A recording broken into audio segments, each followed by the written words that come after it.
Сәждеде қазақша дұға етсем бола ма дейді. Сәждеде қазақша дұға етсем. Қазақша етуге болмайды, тек французша жасау керек. Мен айтамын да, намазда, парыз намазда және бекітілген сүннет намазда мүлдем дүниелік нәрсені сұрауға болмайды Алла тағаладан десем, сен не істеп жатсың, очки киіп алып төрт көз дейді бір. Дәл осылай жазған ғой, төрт көз дейді, сен халықты адастырма дейді.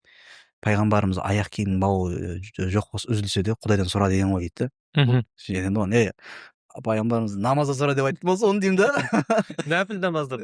Намазда сұра деді болса, аяқ киімнің бауы мысалы үшін да, оны басқа жерде сұрай берсейші, оны деймін да. Дұға етіп намазда. Намаздың құрметті жамағат арнайы өзінің шарттары, талаптары бар. Бұл егер сақталмаса намазыңыз бұзып кетесің, түсініп тұрсыз ба? Бұл менің сөзім емес, ғалымдардың сөзі.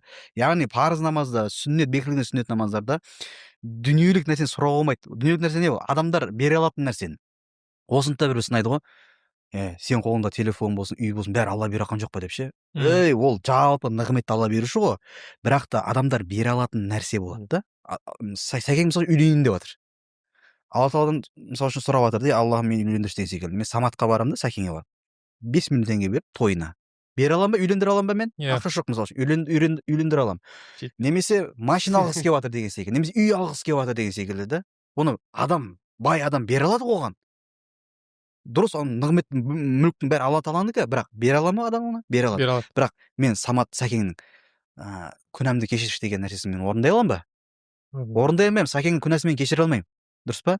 Тозақтан сақташы деген, тозақ сақтай аламын сәкеңді мен?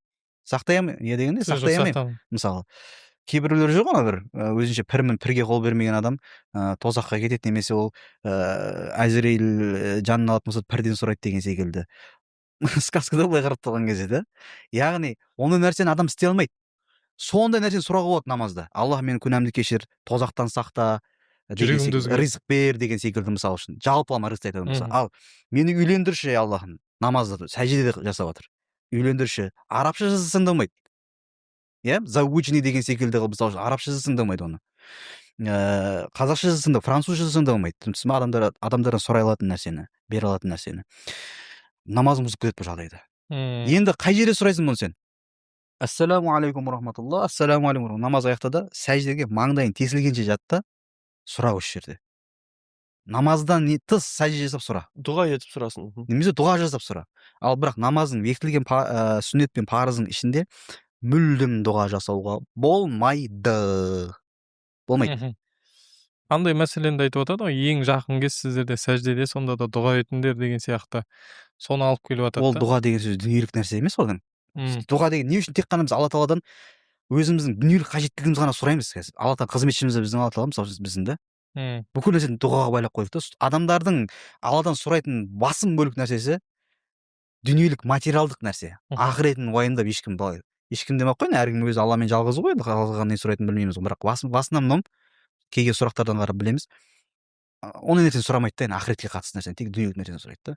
Алла, сендер ең жақын кездегі сәжде деген сөз, кешірім сұрап, Аллахым жәннаттан нәсіп ет, тозақтан мені сақта, қабір азабынан сақта деген секілді. Дұғаны жасай бер. Міне жақын кез. Яки болмаса намаздан да сәжде жасаса да, ол жерде де Аллаға тағала жақынсың сен. Дұға жасай бер, қалағаныңша. Сондай сынды дұғаларды нәпіл намазда жасасақ бола ма сонда сөз? Нәпіл намазда негізі Ханафи мазхабы, Шафилерде рұқсат етіледі да, Ханафи мазхабында нәпілге де қатты негізше.